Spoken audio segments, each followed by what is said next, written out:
Hey LCHP friends and listeners of Then and Now, thank you so much for tuning in. After consecutive 15 months and 46 episodes, we'll be taking a summer break in July and August. During that time, we'll be posting some of our favorite episodes from the past year and preparing for a new season this September.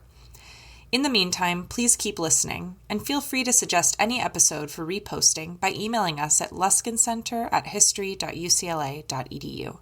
Thanks, and enjoy!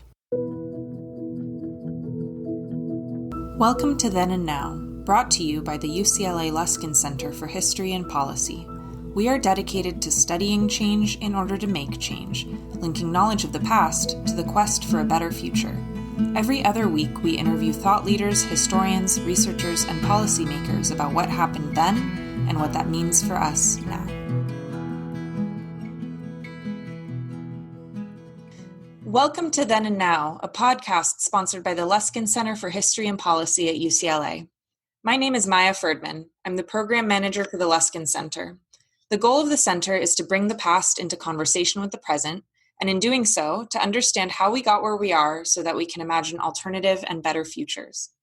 Our guest this week is Dr. Carolyn Lukensmeyer, an expert in innovative political and civic engagement and a leader in the field of deliberative democracy. Dr. Lukensmeyer was the first executive director of the National Institute for Civil Discourse at the University of Arizona and a founder of America Speaks, a nonprofit initiative that from 1995 to 2014 promoted large-scale town halls on sensitive topics such as Social Security, healthcare reform, and the development of Ground Zero in New York. She also served as chief of staff for Ohio Governor Richard Celeste and as an advisor in the Clinton administration. Welcome, Carolyn, to the program. Thank you, Maya, for having me. Great. So we are in the midst of the 2020 election during arguably one of the most polarized eras in American history. Watching the recent Democratic and Republican conventions, you might think that our two major parties are living in alternate realities. Whether addressing the necessity of wearing a mask to curb the spread of COVID-19, or the implications of racial injustice, or the validity of the United States Postal Service, these major differences make it hard to foresee how Americans can forge a collective path forward post-November. Is this kind of fracture unique, or is it a long-standing feature of the democratic process? Is deliberation across difference possible, and is it even useful? What can recent history tell us about the form, function, and resilience of our democratic culture and institutions? So Carolyn, you are uniquely positioned to help us examine these questions. So in order to get us going in the then portion of our episode, why don't you tell us a little bit about your background? How did you start your career in the realm of democratic innovation and reform? Well, Maya, I think I have to give a little bit of history for your listeners to grasp how the path brought me to focusing for the last 30 years on the health of democracy in the United States. I have to go way back. I grew up in a very large multi-generational family in the Midwest. And in that family, I was fascinated by the dynamics between human behavior and the structures or systems in which we live and work.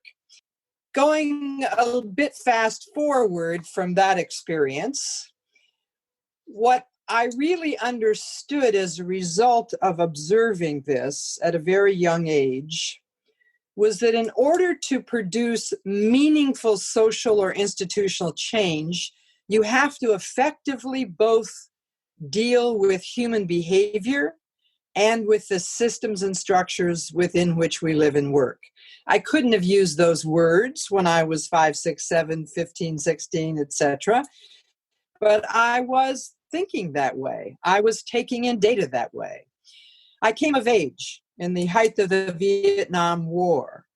I personally was a very anti-war protester, but I experienced the profound division in our society between people who heart and soul believed in the war, saw it as the patriotic duty of the country, and those millions of us who were on the other side protesting the morality of the war and the U.S. role in it. I was a student leader on campus during that time. And as most of your listeners will recognize historically, most campuses' governance systems completely broke down. I was at the University of Iowa and was sent with a team of faculty and administrators and student leaders to a program looking at the issues of what's leadership in that context. And that led me to spend the vast majority of my senior year in college actually designing and facilitating meetings between faculty, administrators, and graduate students. I had firsthand experience on what does it take in a room of people who are on opposite sides of an issue, and they're far enough apart that the campus is not functioning. What does it take to create the container in which people can hear one another, understand what in their life experience has brought them to the hard position that they're holding, and what are those points of possible contact that they could again consider agreements that would allow the governance of the university to work again. I pursued a PhD in what's called organizational behavior or organization design because it was the academic field that actually looked at this intersection between human behavior and systems and structure. At the end of that time, I created my own management consulting firm because I had specific things I wanted to learn. One of my final contracts in that period of my time was, in fact, with the government of the state of Ohio. I was part of a team of consultants to create the first ever true statewide strategic plan. At the end of that time, I left my position as chief of staff of the state of Ohio, which you all know is a swing state and is a hotbed of politics. I left it saying that I was more optimistic than I ever could have imagined about how public bureaucracies are easier to change than private bureaucracies. And I had the creds to say that because I had consulted with Exxon, with Monsanto. On the other side of it, I left that experience shaken about the health of democracy in our country. In Ohio, I saw how the money flowed. I saw the role that special interests played. I saw the role that huge dollars in television advertising, which today are minuscule compared to what we had then.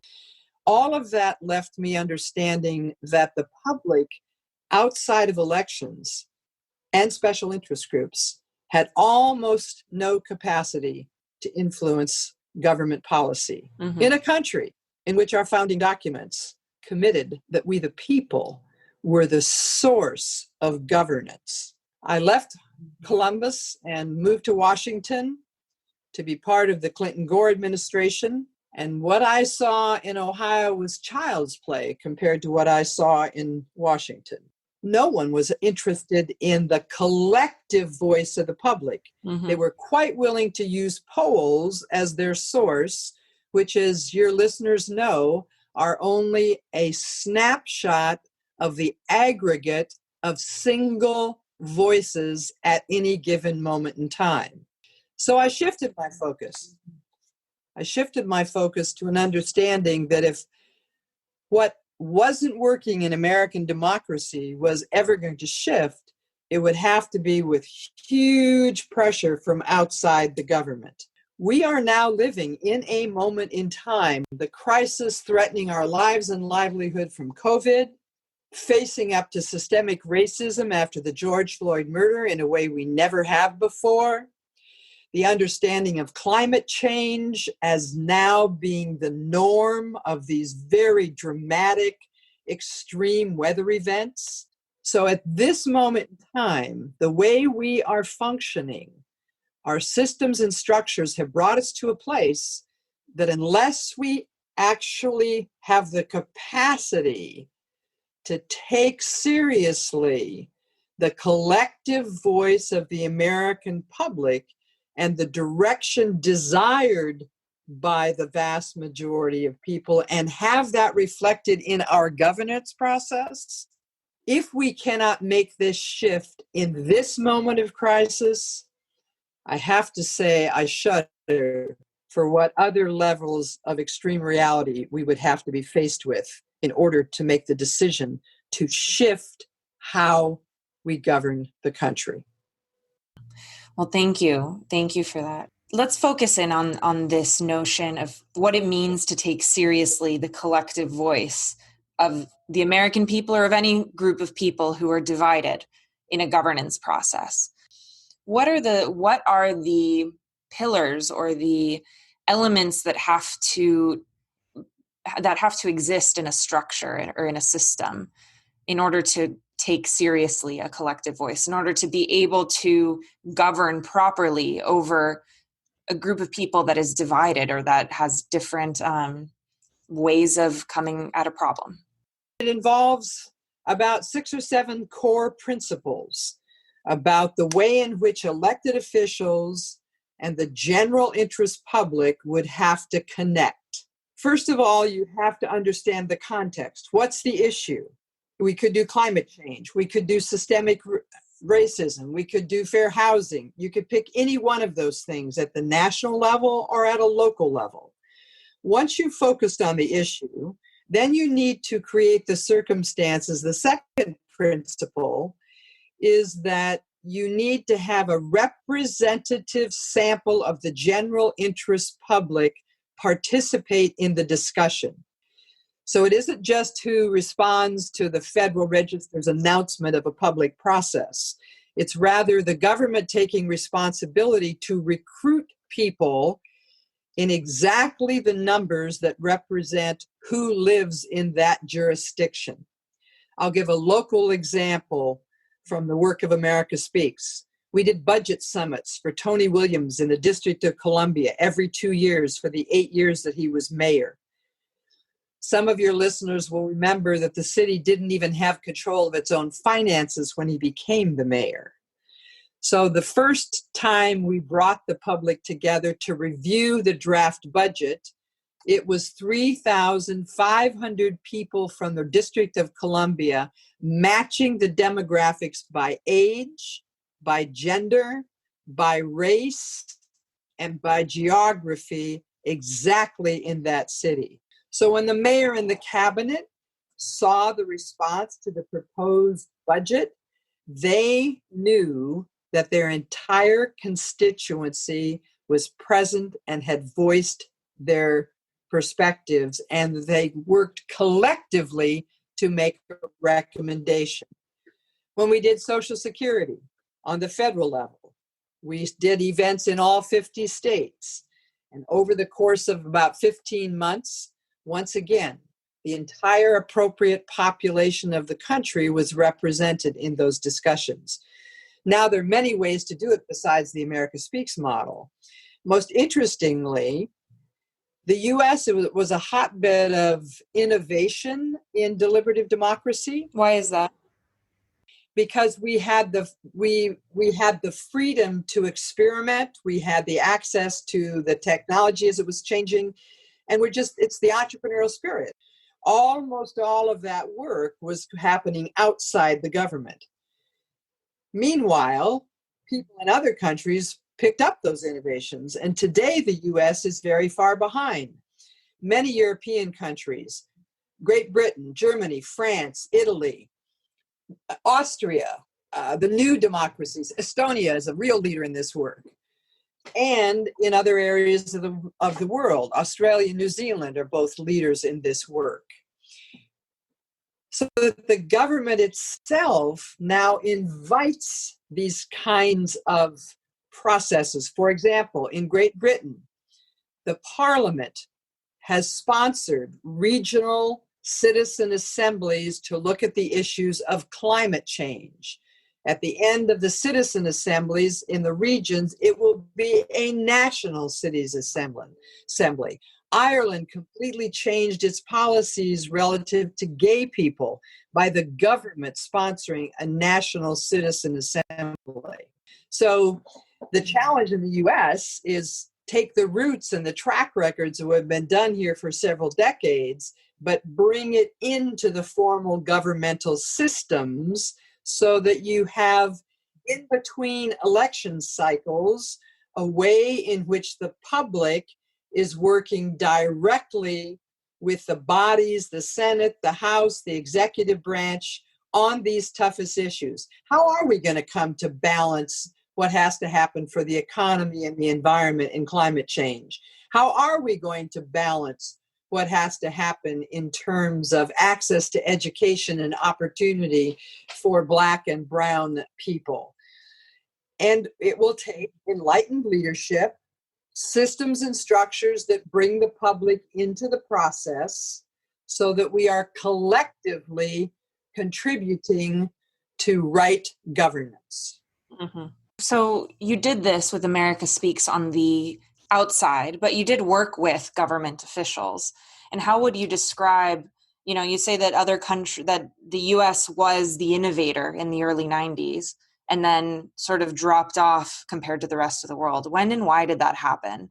Individual elected officials in the United States saw the potential of this work and embraced it. The work we did on Social Security took place because the Senate Finance Committee, then chaired by, depending on which party was in control, Daniel Moynihan and Charles Grassley, and the House Ways and Means Committee was at that time chaired by Bill Archer from Texas and Charlie Rangel from New York. So both Republican and Democrat politicians knew the time was ready for change in Social Security. And they embraced the work we did and took seriously the outcomes from across the country. The innovative work has continued in the United States, and huge leaps forward from what we did in America Speaks to being able to also do this work online. And it is a mix of online and face-to-face that is the most profound. What happened in other countries was government agencies themselves. In Britain, it began to happen around the innovating in the national healthcare system. They'd come to a place where they knew there were gaps in service and where the public dissatisfaction with the national health system was increasing and creating more issues. So that was the first area in which the Minister of Health convinced the Parliament to actually use these innovative citizen engagement methods to bring the public into the process to update the system. So it was a function of taking a larger risk to engage the public, where in the US, the resistance to taking that risk stayed higher than the number of elected officials who were ready to embrace it. What is that resistance? What is the substance of that resistance to deliberative democracy that is uniquely American, or that has happened that has increased in the last few decades? People do not voluntarily give up power if the system is working in the way they want it to work. And as we have watched the increase in hyperpartisanship in the national level in the United States, this has gotten more and more evident. When a majority leader of the Senate would stand up in the well of the Senate and declare that his primary responsibility was to see that the president did not have a second term, he has announced to the country that regaining power in that body is more important than collaborating, working with the administration to pass laws for the good of the country.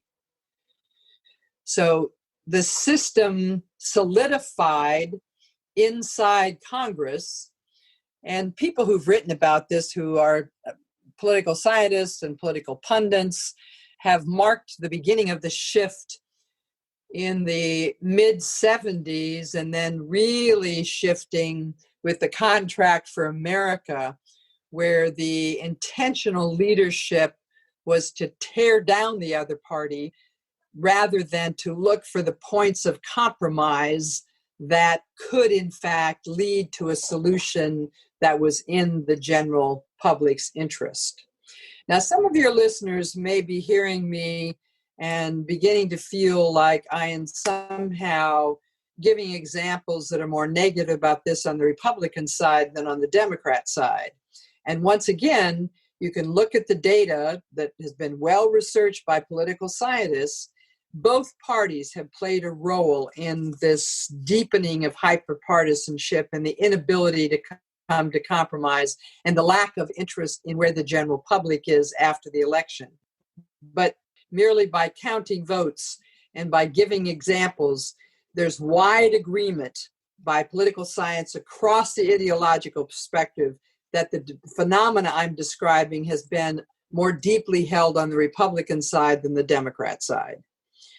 So in a way, I've gone away from your question, Maya, because hyperpartisan has been so destructive to Congress's ability to actually function that it's way beyond whether or not they were resisting the wise use of citizen engagement processes.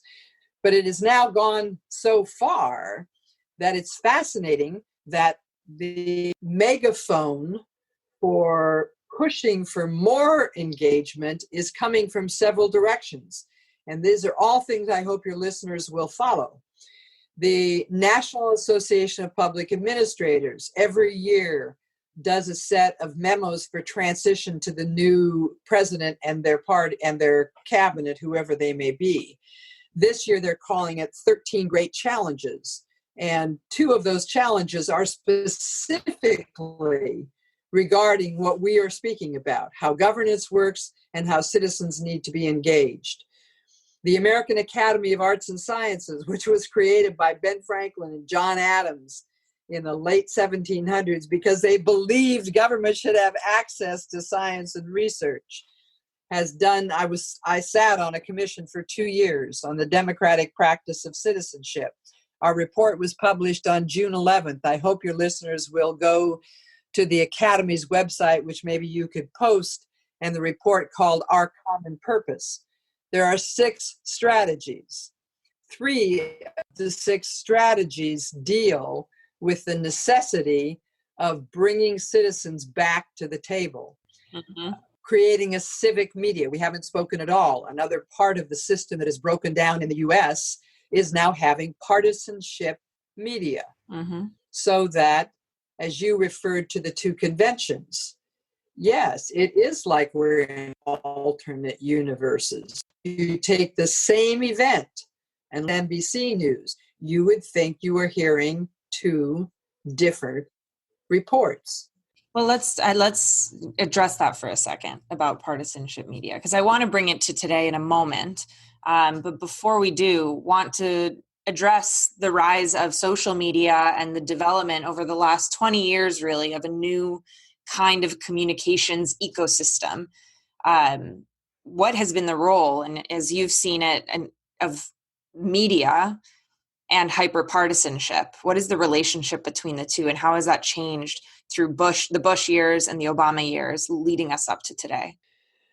Well, when the internet was created, we all had just enormous belief and hope that it would create a democratization process, both of people's access to data and officials' access to people's perspectives. What happened was everyone became a broadcaster. So, and that was even true before social media came on the scene. But once social media was here, the focus is mainly on me getting my message out to millions of people, ensuring that I have tens of thousands of followers, rather than the core skill in a democracy is the capacity to listen, and the capacity to listen across difference. And yet the social media as a platform became who can be the nastiest, who can be the loudest, who can be the most discrediting. And it's taken enormous effort for people to understand that this is really a very negative impact in our democracy. And we're not even talking about how it's been used both by people inside our country and in 2016, particularly by the Russians, and again now by the Russians and other actors, to actually learn enough about the real divisions amongst people in our culture and then use social media to send messages to people who believe a particular perspective, sending them lots of disinformation to further confirm the perspective they already held. So internet media is a lot, and even mass media is now, people are mainly using it to affirm the position they already have held, the things they already believe, rather than using it as a source of information in order to consider different points of view and ultimately make up your mind based on data. Mm-hmm. Mm-hmm. Which I think adequately brings us to today, to now, the now portion of our episode, which we've touched on already. You brought back the different universes of our Democratic and Republican national conventions. But I'm curious to hear, how does this division and hyperpartisanship compare to what you saw directly in government of the past? Is the hyperpartisanship never before seen, or is it a remnant or a development of what you've seen in the past? That's a great question, Maya. And we have to acknowledge that given that our democracy was set up as a majority-minority system, by definition, there have always been divisions in the country on the most important issues. And there certainly have been other times in our history, the Civil War being the most profound example, when those differences threatened the very existence of whether or not the Union would hold. And 650,000 people lost their lives fighting over that difference. The second, probably most severe moment of difference in our country was during Reconstruction, when in fact Jim Crow laws began to be passed in the South, and in which the split between Democrats and Republicans and the compromises they were willing to make behind closed doors in order to ensure that Democrats stayed in power in the South were brought about, how do I want to say it, the great strides that we made in the Civil War and passing the amendments to the constitutions. Significant numbers of white people who held power came together to ensure that the structures and systems did not allow for a real opening of the issues of what it means to be a Black person in the United States of America. The civil rights movement was the next time in the country when we really took on those issues and said, we have to make this change.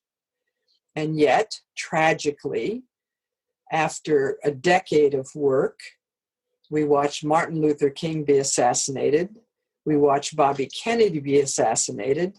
And despite Lyndon Johnson's extraordinary work to pass the Voting Rights Act, we also, at that moment in our history, stopped the progress on whether or not we would be defined dominantly in our systemic policies and culture as a white society. To me, one of the extraordinary moments of now, given that particular track that I've linked past to now, the masses of white people of all ages, and particularly young people, who are speaking out that systemic racism must be dealt with. Maya, I'm 75 years old. I've talked to many people in my generation, dear colleagues and friends, in your lifetime, when a major presidential race would have politicians of both parties, not the presidential candidate of the Republican Party, but many Republicans speaking about now is the time that we must undo systemic racism. So the seriousness of these issues that have been in our culture from the beginning are actually at a boiling point, and more unfreezing or destructuring has occurred in the last 6-7 months than at any previous time in my lifetime, which gives me great hope if we are able to continue to take seriously the collective voice of people on the issue of systemic racism, but also on the issue and all the attendant issues that are woven into that.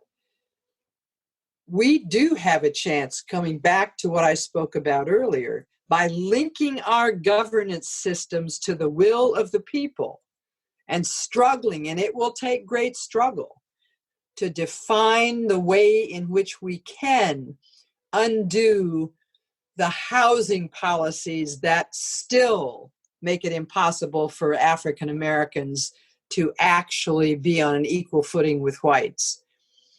One that's real in the, this amazed me to learn one that's real today as a result of COVID. Many middle class and upper class white and Black people have moved to refinance their houses as a way of having access to, and policies restrict Black people from being able to do that differently than white people. So we have so many choices that can be made to make this moment the moment when we go back to the very foundation of the country, of the people, by the people, for the people, by linking collective voice in well-designed, it has to be well-designed. We have to set up the structures where people listen enough to understand their connection to each other's humanity, and where the task number one is to understand why you feel this way, how you came to hold this perspective, rather than me headbutting you to make my perspective more, to convince you of my perspective, but rather an open discovery process where we might determine something that each of us could hold for the common good. Mm-hmm. Well, so you bring up, I think, you're talking about this desire to really take on, for the government to really take on and be responsive to the U.S.'s collective voice, but the process needs to be one of open discovery and of open exchange.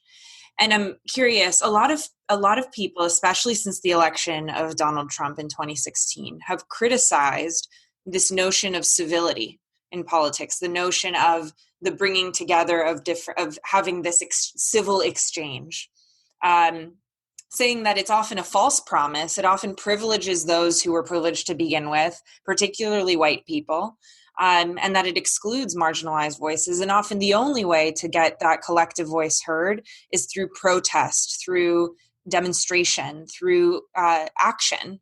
And so can you speak to that a little bit? Because I think that that's often a tension, particularly in my generation, of how do we forge a collective path forward that is inclusive when it seems, at least, we're based in Los Angeles, it seems like other people are living in another world, that our country is incredibly divided and we can't afford to see eye to eye on anything. As you know, I led the National Institute for Civil Discourse for 6.5 years after the horrendous mass shooting in Tucson that killed 6 people and wounded 13, including Representative Gabby Giffords. And so I've had to look deeply at that question, Maya. And as you well know, words tend to change meaning over the decades, even centuries, by their common usage. And so the word civility is a great example of that. In Western culture, for many, many people, the word civility became equated with the word politeness. And when you equate civility with politeness, then the point you made about the dominant culture being able to demand civility of a polite style, that is how that happens. So one of the things that was very important in our work, I decided to really study the ideology of the word civility. And I cannot tell you how surprised and pleased I was to discover when it first was used and what it meant. It first showed up in the 1400s in France. And in that context, what the word civility meant was the duties and responsibilities of a citizen. That is a very different take on the meaning of civility. Part of the duties and responsibilities of a citizen is the capacity to listen with respect to perspectives, views different than your own. There's no question, but there are times when the egregiousness of the offense requires protest. But we've watched in streets all over the country the same continuum that exists in our talking to one another, being either civil and respectful of one another, or in fact degrading one another by the words we use. That's when we're doing it interpersonally. What we've watched across the country are protests which have been incredibly civil and have been very much right action. And then we've watched looting, intentional, aggressive behavior, which leads to harm, and a few people have even been killed. So I think you want to look, and your generation particularly is leading, in my opinion, on the ability to do protest leadership that is across ages, across races, but doesn't cross the line to violence.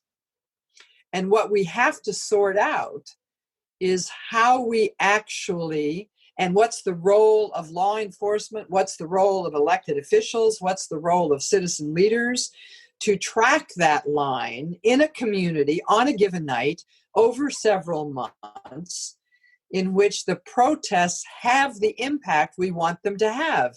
Because once they move into looting and rioting and property destruction, the very people we were trying to influence by the protest have now been affirmed in their previously existing belief that if in fact you pay attention to people like this, blacks and whites who are protesting, what it does is lead to violence. Now I can go back and I can put it in the context of us speaking to one another out of the context of protest. When we are talking about a tough issue, let's take COVID masks. What a tragedy that the issue of whether or not to wear a mask in this pandemic has been politicized to the level that individual Americans confront one another in ways that are very disrespectful, very uncivil on one side or the other about whether or not they're wearing a mask. The human beings who my heart goes out to, because I've observed some of these interactions, are people who are sales clerk in grocery stores or pharmacies. In almost all jurisdictions, it is now required that you wear a mask into an establishment where you purchase food or drugs or whatever. And yet some people are taking the rigid perspective, and they are getting support for that perspective by the President of the United States, that it is not necessary to wear a mask. And you are infringing on my personal liberty to require me to wear a mask. So whether we're talking about protests or whether we're talking about the divide of where I talk to another person about why they are or are not wearing a mask, I think gives you good examples of these two continuums, both of which can be done civilly or uncivilly, protests and interpersonal communication. Is that helpful? That is. And I'm curious, though, how do you then, in a society, on a mass scale, come to a conclusion? If you have a, quote, civil, as how you describe it, conversation between someone who thinks it should be mandated to wear a mask and someone who does not want to wear a mask in a public space. How do you then come to a collective decision about the future when both of those parties are so deeply entrenched and see each other's existence as abhorrent to one another? How do you how do you transform civility into forging a collective path forward that people can live with and feel, and that is just, especially for those who have been marginalized? It's a great question, Maya. And the whole issue of incivility in our conversation just really highly increased after the presidential campaign in 2016. And in our office, we began to get thousands of messages by email, by social media, even phone calls, Maya, of people calling and saying, I'll never forget one call, a mother in New England. We have two daughters. This is in 2016, shortly after the election was over. We have two daughters. They're at school in two different elite private schools in New England. One voted for Trump, one voted for Hillary. They will not speak to each other. They're coming home for Thanksgiving. What can we do just to have a decent Thanksgiving? A Lutheran minister in Cleveland Heights, Ohio. I've been the pastor of this congregation for 32 years. We've had a congregation that is a community, practically a extended family. Since the election, I have parishioners who will not speak to each other. Our choir isn't functioning. So this breakdown was very dramatic. And we went about at the Institute creating as many environments as we could to bring people back together to have real conversation with one another. And to get to your bigger question, how do you come to a large enough collective support that you can move forward? Well, not just in this instance, but in our past as well, when extremism has been dominant. In terms of the rigid holding of those positions, in today's world, it's only about 12, max 15% on the far right, and 10, max 12% on the far left. So let's take the biggest numbers. That's 25% that are so rigid that they're not going to have this conversation. That leaves 75% of us who in our hearts and minds actually know that where we are is wrong.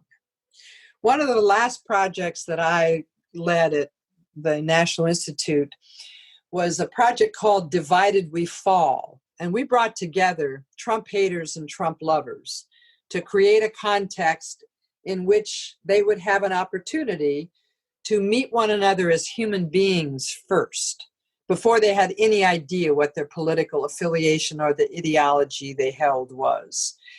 And Maya, it was absolutely a pleasure to watch, but I'd watched it literally for decades. This is what deliberative democracy has been able to do in many, many methods, which is create the safety, design the process. So first we meet as human beings. We learn about one another. We learn where we came from. We learn what matters most deeply to us. And what is always the outcome, if it's well designed and it's representative of the continuum, is we discover that we actually have more in common than separates us. And we discuss, yes, you may still be for the wall and I may still be against the wall, but I no longer think you are an immoral person because you are for the wall. And you no longer think I'm an immoral person because I'm against the wall. I hope that many of your listeners would go to www.dividedwefalltv.org and watch an episode where you can watch Americans come together across this deep chasm of where they started. And they actually, the last experience we asked them to create, and we separated them by their ideology to work independently as blues and reds. What would you think the country needs to do next, right now, to create a more perfect union? One of the most amazing things to all of them, and even all of us who were watching, was both groups came up with identical suggestions for what should happen to create a more perfect union. And it included things like expanding healthcare. It included things that we think typically of completely keeping us divided. So for folks who would like to actually see this in action, to actually see people do this conversation across this massive divide, I really hope that they will watch that episode. It's titled Divided We Fall, Unity Without Tragedy. Great. Thank you. And we'll make sure to put that in the description of this episode as well for people to find it. Excellent. So by way of conclusion, I'd like to ask you something that we ask all of our guests, but I think in the context of, we're just on the edge of November, and on the edge of the 2020 election, where many commentators are saying that our democracy is in danger. Many are not, many are. What is your fear, but then also what is your hope for the future? And also, what do you learn from the past? Wow, those are big questions. My hope, my deeply held, sincere hope, is that we will have the largest voter turnout in American history. Along with that hope, hand in hand, is that in fact, our secretaries of state and our post office are able to handle the combination of in-person voting and voting by mail about the integrity of our vote. That is my most significant hope in terms of the election itself.